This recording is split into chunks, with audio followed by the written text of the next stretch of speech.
In this video, I'm going to show you how to update the barcode for an asset saved in Hardcat via the MiCatX application.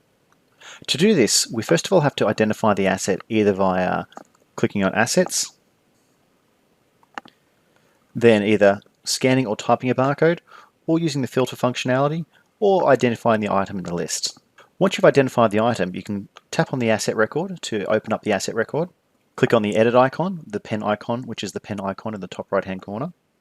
And from here, we can update the barcode. We first of all have to press and hold into the barcode field, which will then provide us the option to say, would we like to replace the barcode, yes or no? If you select yes, the barcode field now becomes editable for us to update the barcode, either via typing in the barcode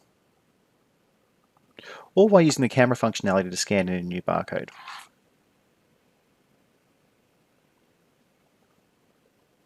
And once this has been applied, you can press Save to update the asset barcode. As we can see here on our asset list, we can see that the barcode value has now been updated. And if we want to confirm this once again, we can use our scan or enter a barcode functionality by turning on the camera, scanning a barcode, which will then return the asset barcode as found.